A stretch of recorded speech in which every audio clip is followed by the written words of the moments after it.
Hi friends, ಎಲ್ಲರಿಗೂ ನಮಸ್ಕಾರ. ಎಲ್ಲರೂ ಹೇಗಿದ್ದೀರಾ? ಎಲ್ಲರೂ ಚೆನ್ನಾಗಿದ್ದೀರಿ ಅನ್ಕೊಂಡು ವಿಡಿಯೋನ ಶುರು ಮಾಡ್ತಾ ಇದ್ದೀನಿ. ಮತ್ತೊಂದು ಹೊಸ ವಿಡಿಯೋಗೆ ಎಲ್ಲರಿಗೂ ಸ್ವಾಗತ. ಬೆಳಿಗ್ಗೆನೆ ಇವತ್ತೊಂದು ರಂಗೋಲಿ ಹಾಕೊಳ್ತಾ ಇದ್ದೀನಿ. ಚಿಕ್ಕ ರಂಗೋಲಿ ಹಾಕೊಳ್ತಾ ಇದ್ದೀನಿ. ಯಾಕೆ ಅಂದ್ರೆ ನಮ್ಮ ಮನೆಯ ಪಕ್ಕದಲ್ಲಿ ಕನ್ಸ್ಟ್ರಕ್ಷನ್ ಎಲ್ಲ ನಡೀತಾ ಇದೆ. ಹಾಗಾಗಿ ಇನ್ನೊಂದು ಸ್ವಲ್ಪ ಹೊತ್ತು ಆ ಕೆಲಸಕ್ಕೆ ಎಲ್ಲ ಬಂದ್ಬಿಟ್ಟು ಅವ್ರು ಕೆಲಸ ಶುರು ಮಾಡಿದ್ರು ಅಂದ್ರೆ ಮತ್ತೆ ಡಸ್ಟು ಸಿಮೆಂಟು ಎಲ್ಲ ಬಂದು ಬೀಳ್ತಾ ಇರುತ್ತೆ. ಹಾಗಾಗಿ ಸುಮ್ನೆ ಹಾಗೆ ಬಿಡೋದಕ್ಕಿಂತ ಸುಮ್ನೆ ಸಿಂಪಲ್ ಆಗಿ ಒಂದು ರಂಗೋಲಿನ ಹಾಕೊಂಡಿದ್ದಾಯ್ತು. ಹಾಗೆ ತಿಂಡಿಗೆ ಸ್ವಲ್ಪ ಮೆಣಸಿನಕಾಯಿ ಕಿತ್ಕೊಂಡ್ಬರೋಣ ಅಂತ ಮೇಲೆ ಹೋದೆ. ನೋಡಿ ಎಷ್ಟೊಂದು ಮೆಣಸಿನಕಾಯಿ ಬಿಟ್ಟಿದೆ ಅಂತ. ಒಂದೇ ಗಿಡದಲ್ಲಿ ನಾನು ಕೀಳ್ತಾ ಇರೋದು ಇವಾಗ ತೋರಿಸ್ತಾ ಇರೋದು. ಒಂದೇ ಗಿಡದಲ್ಲಿ ನನ್ನ ಕೈಯಲ್ಲಿ ಎಷ್ಟಿದೆ ನೋಡಿ. ಅದಲ್ದೇನೆ ಗಿಡದಲ್ಲೂ ಸಹ ಇನ್ನು ಸಾಕಷ್ಟು ಚಿಕ್ಕ ಚಿಕ್ಕ ಮೆಣಸಿನಕಾಯಿ ಇದೆ, ಹೂವಿದೆ. ತುಂಬಾ ಮೆಣಸಿನಕಾಯಿ ಬಿಟ್ಟಿತ್ತು. ನಮ್ಮ ಗಿಡದಲ್ಲಿ ನಮ್ಮ ಟೆರೆಸ್ ಅಲ್ಲಿ ತುಂಬಾ ಮೆಣಸಿನಕಾಯಿ ಗಿಡಗಳೇನಿಲ್ಲ. 4ರಿಂದ 5 ಗಿಡ ಇದೆ ಅಷ್ಟೇನೆ. ಅದ್ರಲ್ಲಿ ಎಷ್ಟೊಂದು ಮೆಣಸಿನಕಾಯಿ ಬಿಟ್ಟಿದೆ ಅಂದ್ರೆ ತುಂಬಾನೇ ಬಿಟ್ಟಿದೆ. ಹಾಗೆ ಚೆನ್ನಾಗಿಯೂ ಸಹ ಕಾಯನ್ನ ಹಿಡಿದಿದೆ ಗಿಡ. ತುಂಬಾ ಚೆನ್ನಾಗಿ ಇನ್ನು ಹೂವಿದೆ. ಹಾಗೆ ನೋಡಿ ಜೇನುಹುಳ ಹೆಂಗ್ ಮೆಣಸಿನಕಾಯಿ ಹೂವಿಗೆ ಎಲ್ಲಿ ಯಾವ ತರ ಕೂತಿದೆ ಅಂತ ನೋಡಿ ತೋರಿಸಿದ್ನಲ್ಲ. ಆ ಮೆಣಸಿನಕಾಯಿ ಹೂ ಖಾರ ಇರಲ್ಲ ಅನ್ಸುತ್ತೆ, ಆ ಮೆಣಸಿನಕಾಯಿ ಖಾರ ಇರುತ್ತೆ ಅಷ್ಟೇ ಅನ್ಸುತ್ತೆ. ಅದಕ್ಕೆ ಜೇನುಹುಳ ಕೂತ್ಬಿಟ್ಟಲ್ಲಿ ದುಂಬಿಯನ್ನ ಹೀರ್ತಾ ಇದೆ. ಇಷ್ಟಲ್ದೇನೆ ಈ ವಾರದಲ್ಲಿ 3ರಿಂದ 4 ಸರಿ ಮೆಣಸಿನಕಾಯಿನ ಕಿತ್ಕೊಂಡಿದೀನಿ. ಇವತ್ತು ಕೀಳ್ತಾ ಇರೋದು ಅಲ್ದೇನೆ 3ರಿಂದ 4 ಸರಿ ಆಲ್ರೆಡಿ ಕಿತ್ಕೊಂಡಿದೀನಿ ನಾನು. ಆದ್ರೂನು ಮತ್ತೆ ನನಗೆ ಇವತ್ತು ಇಷ್ಟು ಮೆಣಸಿನಕಾಯಿ ಸಿಗ್ತಾ ಇದೆ. ಈ ತರ ಒಂದು 10 ಗಿಡ ಹಾಕೊಂಡ್ಬಿಟ್ರೆ ಮನೆಗೆ ಸಾಕಾಗುವಷ್ಟು ಆರಾಮಾಗಿ ತಿಂಡಿಗೆ ಆಗ್ಲಿ, ಈ ತರ ಚಟ್ನಿಗೆ ಎಲ್ಲದಕ್ಕೂ ಮೆಣಸಿನಕಾಯಿ ಸಾಕಾಗುತ್ತೆ.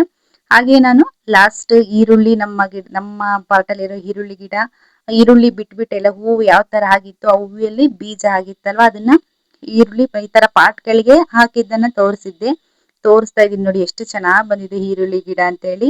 ಹೀರೆ ಸೊಪ್ಪು ಅಷ್ಟೇ, ನಾವು 1-2 ಸರಿ ಆಗ್ಲೇ ಕಟ್ ಮಾಡಾಗಿದೆ. ಕಟ್ ಮಾಡಾದ್ಮೇಲೆ ಮತ್ತೆ ಇವಾಗ ಬೆಳೀತಾ ಇದೆ. ಇನ್ನೊಂದು ಪಾಟಲ್ಲಿ ಇರೋದು ಯಾಕೋ ಸ್ವಲ್ಪನೂ ಚೆನ್ನಾಗಿ ಬರ್ತಾ ಇಲ್ಲ, ಅದು ಸ್ವಲ್ಪ ಹುಳ ಬಂದಿರೋ ತರ ಆಗಿದೆ. ಹಾಗೆ ತೊಗರಿ ಗಿಡ ನೋಡಿ ಎಷ್ಟು ಎತ್ತರ ಆಗಿದೆ ಅಂದ್ರೆ ಇನ್ನೊಂದ್ ಸ್ವಲ್ಪ ಎತ್ತರ ಬೆಳೆದ್ರೆ ನನ್ನಷ್ಟು ಎತ್ತರನೇ ಆಗ್ಬಿಡುತ್ತೆ. ಇನ್ನು ಹೂವೆಲ್ಲ ಏನ್ ಶುರು ಆಗಿಲ್ಲ. ಹಾಗೆ ದಾಸವಾಳ ಗಿಡನೂ ಹಾಗೆ ನೋಡ್ದೆ, ಸ್ವಲ್ಪ ತುಂಬಾ ಹುಳಗಳು ಆಗ್ಬಿಟ್ಟಿತ್ತು. ಫ್ರೆಂಡ್ಸ್, ನಿಮ್ಮ ಮನೆಗಳಲ್ಲಿ ದಾಸವಾಳ ಗಿಡ ನೀವು ಏನಾದ್ರು ಇಟ್ಟಿದ್ರೆ ಈ ತರ ಹುಳ ಎಲ್ಲ ಬಿದ್ದಾಗ ನೀವು ಏನ್ ಔಷಧಿ ಹಾಕ್ತಾ ಇದೀರಿ ಅಂತ ಪ್ಲೀಸ್ ಕಮೆಂಟ್ ಮಾಡಿ. ನಾನು ಸಹ ಇದಕ್ಕೆ ಔಷಧಿಯನ್ನ ಕೊಡ್ಬೇಕು. ಯಾವ್ದು ಔಷಧಿ ಕೊಡ್ಬೇಕು ಅಂತ ಗೊತ್ತಾಗ್ತಾ ಇಲ್ಲ. ನಾನು ಫಸ್ಟ್ ಎಲ್ಲ ಹಾಕಿದಾಗ ಇಷ್ಟೊಂದು ಹುಳಗಳು ಬರ್ತಾ ಇರ್ಲಿಲ್ಲ. ಹಾಗಾಗಿ ನಾನು ಮನೇಲಿ ಒಂದು ನಾರ್ಮಲ್ ಆಗಿ ಉಳಿದಿರುವಂತಹ ಅನ್ನ ನೆನ್ಸಿಟ್ಬಿಟ್ಟು ಅದನ್ನ ಚೆನ್ನಾಗಿ ಅದು ಸ್ಮ್ಯಾಶ್ ಆದ್ಮೇಲೆ ಅದನ್ನ ಚೆನ್ನಾಗಿ ಗುಲುಕ್ಸ್ಬಿಟ್ಟು ಅದನ್ನ ಸ್ಪ್ರೇ ಮಾಡ್ತಾ ಇದ್ದೆ. ಇವಾಗ ಸ್ವಲ್ಪ ಇದರಲ್ಲಿ ಹುಳ ಜಾಸ್ತಿನೇ ಆಗ್ತಾ ಇದೆ ಈ ಸಲ. ಹಾಗಾಗಿ ಯಾವ್ದಾದ್ರು ಬೇರೆ ತರ ಔಷಧಿಗಳನ್ನ ಹಾಕ್ಬೇಕು. ಹಾಗೆ ಕೆಳಗೆ ಬಂದ್ಬಿಟ್ಟು ಫಸ್ಟ್ ಇವತ್ತು ಚಪಾತಿ ಮತ್ತೆ ಮೊಸರನ್ನ ರೆಡಿ ಮಾಡೋಣ ಅಂತ ಮಾಡ್ತಾ ಇದ್ದೆ. ಫಸ್ಟ್ ದಾಳಿಂಬೆನ ಕಟ್ ಮಾಡ್ಬಿಡೋಣ ಅಂತ ಹೇಳಿ ಕಟ್ ಮಾಡಿಕ್ತಾ ಇದ್ದೀನಿ. ಹೇಗಿದ್ರು ಬಾಕ್ಸಿಗೆಲ್ಲ ಪ್ಯಾಕ್ ಮಾಡೋದಕ್ಕೆ ಬೇಕಲ್ವಾ. ಹಾಗೆ ಚಪಾತಿ ಹಿಟ್ಟನ್ನೆಲ್ಲ ಕಲ್ಸಿಟ್ಟು ಆಗಿತ್ತು. ಮತ್ತೆ ಇವತ್ತು ಸ್ವಲ್ಪ ಪನ್ನೀರ್ ಗ್ರೇವಿ ಮಾಡಬೇಕು, ಜೊತೆಗೆ ಮೊಸರನ್ನ. ಇವತ್ತು ಸ್ವಲ್ಪ ಬಿಸಿಲು ಚೆನ್ನಾಗಿ ಇದೆ, ಹಾಗಾಗಿ ಮೊಸರನ್ನ ಸಹ ತುಂಬಾ ದಿನ ಆಗಿತ್ತು. ತುಂಬಾ ಮಳೆ ಆಗಿ ಬೆಳಗಿನ ಮಳೆ ಶುರುವಾಗ್ತಾ ಇತ್ತು, ಇಲ್ಲ ಮೋಡ ಇರ್ತಿತ್ತು. ಹಾಗಾಗಿ ಮೊಸರನ್ನ ಮಾಡೇ ಇರಲಿಲ್ಲ ತುಂಬಾ ದಿನದಿಂದ. ಇವತ್ತು ಸ್ವಲ್ಪ ಮೊಸರನ್ನ ರೆಡಿ ಮಾಡ್ಬಿಡೋಣ. ಹಂಗಿದ್ರು ದಾಳಿಂಬೆ ಹಣ್ಣು ಇತ್ತಲ್ವಾ, ದಾಳಿಂಬೆ ಹಣ್ಣಲ್ಲಿ ಹಾಕಿ ಮೊಸರನ್ನ ಮಾಡ್ಕೊಂಡ್ರೆ ತುಂಬಾ ಚೆನ್ನಾಗಿರುತ್ತೆ ಅಂತ ಹೇಳಿ ದಾಳಿಂಬೆನ ಕಟ್ ಮಾಡ್ಕೊಳ್ತಾ ಇದ್ದೀನಿ. ಈರುಳ್ಳಿ ನಮ್ಮ ಗಿಡದಲ್ಲೇ ಬೆಳೆದಿರೋ ಅಂತ ಈರುಳ್ಳಿ ಮತ್ತೆ ಇದು ಮೆಣಸಿನಕಾಯಿನ ಹಾಕ್ಬಿಟ್ಟು ಇವತ್ತು ಮೊಸರನ್ನ ಮಾಡಿರೋ ಅಂತದ್ದು. ಕೊತ್ತಂಬರಿ ಸೊಪ್ಪು ಸಹ ನಾನು ಪಾಟ ಹಾಕ್ಬೇಕು ಎಲ್ಲ. ಮತ್ತೆ ಪಾಟ್ ಬ್ಯಾಗ್ಗಳನ್ನ ತರಿಸಿಕ್ಕಿದ್ದೀನಿ. ಈ ಸ್ವಲ್ಪ ಟೈಮ್ ಸಿಕ್ಕಾಗ ಅದಕ್ಕೂ ಸಹ ಮಣ್ಣನ್ನ ತಂದ್ಬಿಟ್ಟು ಪ್ಯಾಕ್ ಮಾಡಿ ಸ್ವಲ್ಪ ಸೊಪ್ಪುಗಳನ್ನ ಹಾಕ್ಬೇಕು ಅಂತ. ಇವಾಗ ಇದು ಸಿಂಪಲ್ ಆಗಿ ಈರುಳ್ಳಿ ಮತ್ತೆ ಕರ್ಬೇ ಸೊಪ್ಪು ಮತ್ತೆ ಮೆಣಸಿನಕಾಯಿನ ಒಗ್ಗರಣೆ ಮಾಡ್ಕೊಂಡ್ಬಿಟ್ಟು, ಸಾಸಿವೆ ಹಾಕಿ ಒಗ್ಗರಣೆ ಮಾಡ್ಬಿಟ್ಟು ಇದನ್ನ ಮೊಸರು ಮತ್ತೆ ದಾಳಿಂಬೆ, ಸ್ವಲ್ಪ ಮೇಲೆ ಇವಾಗ ದ್ರಾಕ್ಷಿ ಮತ್ತೆ ರುಚಿಗೆ ತಕ್ಕಷ್ಟು ಉಪ್ಪನ್ನ ಹಾಕಿ ಈ ರೀತಿ ರೆಡಿ ಮಾಡಿ ಇಟ್ಟಿದ್ದೀನಿ. ಅನ್ನ ಆಲ್ರೆಡಿ ಮಾಡಿಟ್ಟಾಗಿತ್ತು. ಅನ್ನ ಎಲ್ಲ ತಣ್ಣಗಾದ್ಮೇಲೆ ಕಲ್ಸ್ಕೊಟ್ರೆ ಆಗುತ್ತೆ ಅಂತ ಹೇಳಿ ರೆಡಿ ಮಾಡಿಟ್ಟಾಯ್ತು. ಮೋಡ ಅಷ್ಟೇ ಇವತ್ತಂತೂ ತುಂಬಾನೇ ಕ್ಲಿಯರ್ ಆಗಿ ತುಂಬಾನೇ ಚೆನ್ನಾಗಿ ಬ್ಲೂ ಕಲರ್ ಕಾಣಿಸ್ತಾ ಇತ್ತು. ಹಾಗೆ ಅಲ್ಲಿ ಆಕಾಶ ತುಂಬಾ ಚೆನ್ನಾಗಿ ಬ್ಲೂ ಕಲರ್ ಕಾಣಿಸ್ತಾ ಇತ್ತು. ಅದರಲ್ಲಿ ಬಿಳಿ ಬಿಳಿ ಮೋಡಗಳು ಅಷ್ಟೇ ತುಂಬಾ ಚೆನ್ನಾಗಿ ಒಂದ್ ಕಡೆಯಿಂದ ಇನ್ನೊಂದ್ ಕಡೆ ಹಾಗೆ ತೇಲ್ಕೊಂಡು ಹೋಗ್ತಾ ಇತ್ತು. ಅದನ್ನು ಸ್ವಲ್ಪ ಹೊತ್ತು ನಿಂತು ಬಿಟ್ಟು ನೋಡಿ ಆಮೇಲೆ ಸ್ವಲ್ಪ ಪನ್ನೀರ್ ಗ್ರೇವಿ ರೆಡಿ ಮಾಡ್ಬಿಡೋಣ ಅಂತ ಹೇಳಿ ಚಪಾತಿಗೆಲ್ಲ ರೆಡಿ ಮಾಡಿ ಇಟ್ಟಾಗಿತ್ತು. ಹಾಗಾಗಿ ಡೈರೆಕ್ಟ್ ಆಗಿ ಪನ್ನೀರ್ ಗ್ರೇವಿ ಮಾಡ್ತಾ ಇದ್ದೀನಿ. ಸ್ವಲ್ಪ ಅಂದ್ರೆ ಸ್ವಲ್ಪನೇ ಕಾಯಿ. ನಾನಂತೂ ಇವಾಗ ಮಾಡ್ತಾ ಇರೋದು ತುಂಬಾನೇ ಸಿಂಪಲ್, ಮನೇಲಿ ಏನ್ ಇಂಗ್ರೀಡಿಯೆಂಟ್ಸ್ ಇರುತ್ತೆ ಅದನ್ನೇ ಹಾಕ್ಬಿಟ್ಟು ರೆಡಿ ಮಾಡ್ಕೊಳ್ಳುವಂಥದ್ದು. ಪನ್ನೀರ್ ತಗೊಂಡಿದ್ದೀನಿ ನಾನು. ಯಾವಾಗ್ಲೂ ನಂದಿನಿ ಅಥವಾ ಮಿಲ್ಕಿ ಮಿಸ್ಟ್ ಪನ್ನೀರ್ ಅನ್ನ ತಗೊಳ್ತೀನಿ. ಮೊದಲೇ ಒಂದು ಬಾಣಲಿಯನ್ನ ಇಟ್ಬಿಟ್ಟು ಸ್ವಲ್ಪ ಎಣ್ಣೆ ಹಾಕ್ಬಿಟ್ಟು ಈರುಳ್ಳಿ ಮತ್ತೆ ಟೊಮೊಟೊ ಬೆಳ್ಳುಳ್ಳಿ ಹಾಕಿ ಚೆನ್ನಾಗಿ ಈ ರೀತಿ ಫ್ರೈ ಮಾಡ್ತಾ ಇದೀನಿ. ಈ ತರ ನೋಡಿ ಫುಲ್ ಸಾಫ್ಟ್ ಆಗಿ ಅದು ಫ್ರೈ ಆಗ್ಬೇಕು. ಆಮೇಲೆ ಅದನ್ನ ಗ್ಯಾಸ್ ಆಫ್ ಮಾಡ್ಬಿಟ್ಟು ಕಾಯಿ ಹಾಕಿ ಬಿಡ್ತಾ ಇದೀನಿ. ಅದು ಕಂಪ್ಲೀಟ್ ಗೆ ತಣ್ಣಗಾದ್ಮೇಲೆ ಅದನ್ನ ರುಬ್ಕೋಬೇಕು. ಇನ್ನು ಅದೇ ಇನ್ನೊಂದು ಬಾಣಲಿಗೆ ಸ್ವಲ್ಪ ಎಣ್ಣೆ ಹಾಕ್ಬಿಟ್ಟು ಸ್ವಲ್ಪ ಅರಿಶಿನ ಪುಡಿ, ಖಾರ ಪುಡಿ, ಸ್ವಲ್ಪ ಧನಿಯಾ ಪುಡಿ ಹಾಕ್ಬಿಟ್ಟು ಇದನ್ನ ಸಣ್ಣ ಉರಿಯಲ್ಲಿ ಇಟ್ಕೊಂಡು ಈಗ ಪನ್ನೀರನ್ನು ಈ ತರ ಚಿಕ್ಕ ಚಿಕ್ಕದಾಗಿ ಕಟ್ ಮಾಡಿ ಈ ತರ ಸ್ವಲ್ಪ ಲೈಟ್ ಫ್ರೈ ಮಾಡ್ಬಿಟ್ಟು ಗ್ಯಾಸ್ನ ಹಾಕ್ ಮಾಡ್ಕೊಂತ ಇದೀನಿ. ಇದನ್ನ ಮಾಡ್ಬೇಕಾದ್ರೆ ತುಂಬಾ ಗ್ಯಾಸ್ನ ಫ್ಲೇಮ್ ಜೋರಾಗಿ ಇಟ್ಕೋಬಾರ್ದು. ಸಿಹಿ ಬಿಟ್ರೆ ಅದು ಟೇಸ್ಟೇ ಕೆಟ್ಟೋಗ್ಬಿಡುತ್ತೆ. ಅದೇ ಬಾಣ್ಲಿಗೆ ಇವಾಗ ಸ್ವಲ್ಪ ಎಣ್ಣೆ ಹಾಕ್ಬಿಟ್ಟು ಒಂದು ಪಲಾವ್ ಎಲೆ ಮತ್ತೆ ಸ್ವಲ್ಪ ಚಕ್ಕೆ, ಒಂದೆರಡು ಲವಂಗನ ಹಾಕ್ಬಿಟ್ಟು ಫ್ರೈ ಮಾಡ್ಕೊಳ್ತಾ ಇದೀನಿ. ನಾನು ರುಬ್ಬೋದಕ್ಕೆ ಯಾವುದೇ ರೀತಿಯ ಮಸಾಲೆಗಳನ್ನ ಆಡ್ ಮಾಡಿಲ್ಲ. ಸ್ವಲ್ಪ ಇದು ಫ್ರೈ ಆದ್ಮೇಲೆ ಧನಿಯಾ ಪುಡಿ, ಅರಿಶಿನ ಪುಡಿ ಮತ್ತೆ ಚಿಲ್ಲಿ ಪೌಡ್ರು ಇದನ್ನ ಸೇರಿಸ್ಬಿಟ್ಟು ಸ್ವಲ್ಪ ಅದು ಫ್ರೈ ಆದ ನಂತರ ಇದನ್ನು ಅಷ್ಟೇ ಮಾಡ್ಬೇಕಾದ್ರೆ ತುಂಬಾ ಫ್ಲೇಮ್ ಚಿಕ್ಕದಾಗಿ ಉರಿಯಲ್ಲಿ ಇಟ್ಕೊಂಡು ಮಾಡಿ. ಇದು ಮಸಾಲೆ ಏನಿದೆ ನೋಡಿ, ಇದೇ ಕಲರ್ ತುಂಬಾ ಚೆನ್ನಾಗಿ ಬರೋಂಥದ್ದು.